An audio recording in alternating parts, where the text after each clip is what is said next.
afraid na magsasucceed yung gobyerno, na abusado, etc., etc., na mapalitan yung constitution, etc., etc., na maubos yung kaban ng bayan. Nandun lahat yung fear. Kasi kunyari, i-disband yung task force Davao. Eh syempre, galit mo. Magalit tayo, magagalit tao.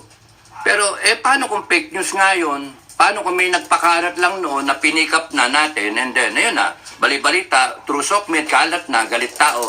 Tapos, ayan na, bigla ngayon magkakaroon ng hostile aggression. Ayan na, baril na. Ayun ang hinihintay ng probably lang ako. I'm just thinking ahead. Na yung hinihintay nila na maging offense na it becomes rebellion, it becomes sedition para kasuhan yung mga involved na tao. Di ba? Peaceful naman eh. Sinabi nga ni Duterte, we will take our time. Ma-PI kayo, we will take, kasampay mo rin, ma-PI kayo, we will take our time. Because he knows exactly, pati yung si Alvarez, they're doing it the logical, peaceful na pamamaraan. Philippine government, wala kayong magagawa. Wala kayong magagawa kung gustong kumalas ng Mindanao. Except you stop all the wrongdoings that you're doing now. Example, FI, ay yung ano na yan, People's Initiative na yan, PI na yan, yung PI. Tigil nyo yan, tigil nyo yan. Bakit magtitiwala tao sa inyo, Senate tsaka Congress? Magtitiwala sa inyo. Yung resolution number 10 yan, di nyo explain eh. Yung itigil ninyo yung pagkamagarbo ninyo, yung pagdustay ninyo ng pera, yung liquidation by certification ninyo, tigil nyo yan.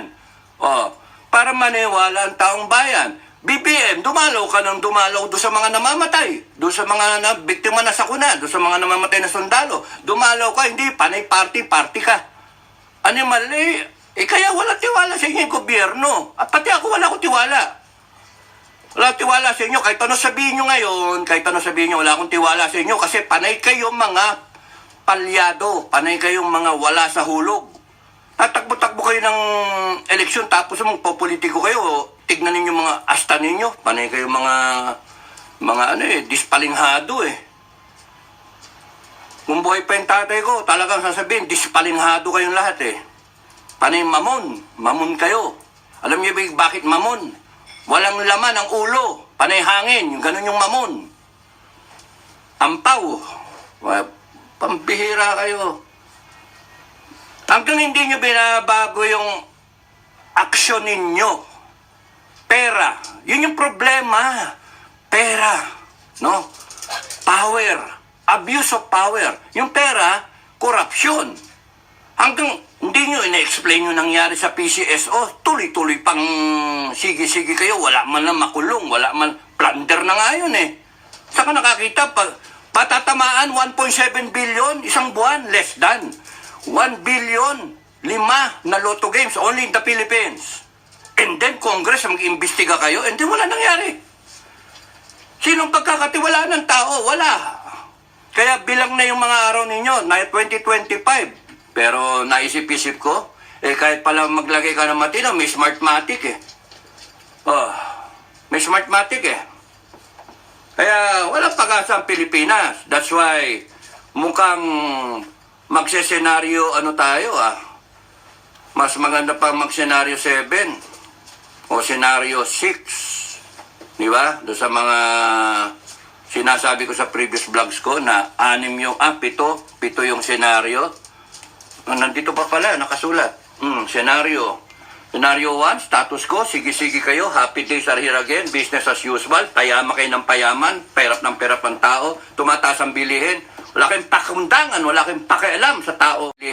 Wala kayong pakundangan, wala kayong pakialam sa tao na nagsasalita na gusto nang magreklamo, na nagsasabi, tinatakot pa ninyo, tinatanggal nyo pa yung right nila. Sasarin nyo pa yung SMNI na yan na siyang nagsasabi sa tao kung ano yung tama. Dinedeprive niyo yung tao and then gusto ninyong maniwala kami. Mga gago, mga gunggong, hindi kami maniniwala. May araw rin kayo. There is always a day for reckoning. Tinuro sa amin niya sa academy. At lahat ng PMAR alam yan. Pag ikaw very relax ka, may kalalagyan kayo, mga hayop kayo. Tahimik lang yung iba. And my disclaimer, my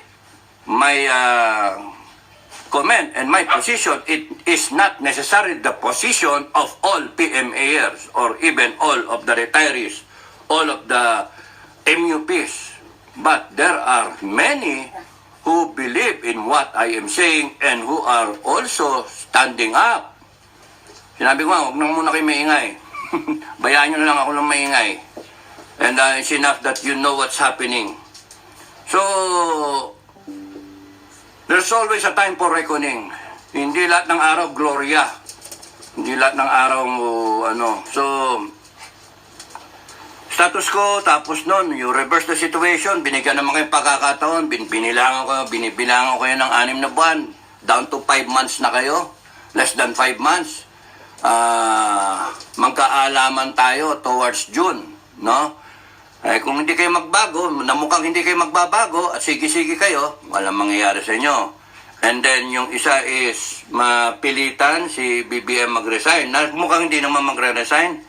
Kunyari, dumami ang nawala yung support ng taong bayan at gustong tanggalin ka. And then, dahil sa nakita mo na imasmasan ka, magre-resign ka. Which I don't think you will resign. Number 4, you will hold on. No? And defend your turf. And then, yung isa is mag-withdraw ng support yung armed forces, which sinisigaw ngayon ng taong bayan. Na hindi naman pwedeng basta-basta mag-withdraw ng support ng armed forces. You have to show to the armed forces your sovereign will. Yun. Hindi pwedeng basta-basta mag-iimbento yung armed forces. Hindi, ayaw na namin sa'yo, Mr. President. Hindi. It is their duty, their obligation to defend government, to defend constitution, to defend the people of the republic. You have to show, taong bayan, nandito kayo yung sovereign Filipino people.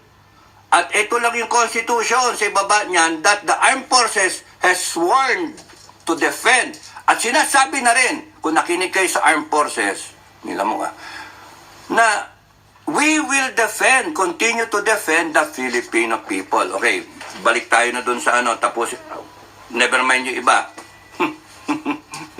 Pakinggan nyo na lang yung ibang ibang vlog. Over the few past days, nadinig nyo react ng mga ng Defense Department, si Secretary Gibo, si Sec Gibo, na they will defend the Constitution, they will uphold the sovereignty, the territorial integrity of the country. Nadinig nyo si Chief PNP. Sa ngayon, wala kaming problema, wala kaming hanggat sa hindi yan nauwi sa yung ganun yung thought, parang let them, kung ganun ba. Sa AFP naman, nadidinig nyo yung bago na bago nilang spokesperson. Yung nga pala, a little late, pero congratulations to the former speaker ng AFP, si Aguilar, Colonel Aguilar, soon to be General Aguilar. Advance congratulations. I hope you get a fine brigade and you do well.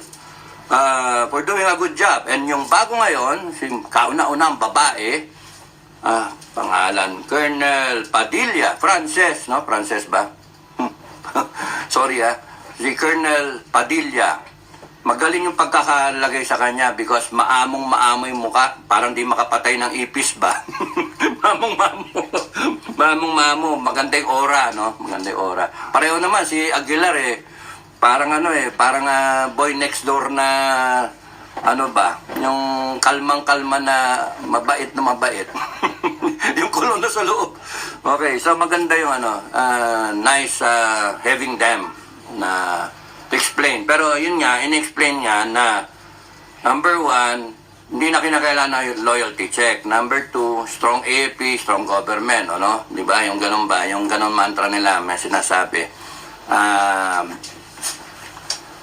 Kumbaga sa intact ang armed forces. That's nice to hear, intact. At saka ang advice ko sa mga men in uniform, follow your immediate commanders, follow the chain of command. Isa lang ang armed forces. Hindi kayo pwedeng magkahiwa-hiwalay. Hindi pwede yung may magaling na isa, may magaling na isa, hindi magpatayan. Hindi pwede. Tapos na tayo doon sa yugto na yon. Intact ang Armed Forces, intact ang PNP. No? Intact lang kayo. You follow your commander. You follow your Chief of Staff, Browner. At saka yung Chief PNP, si Acorda.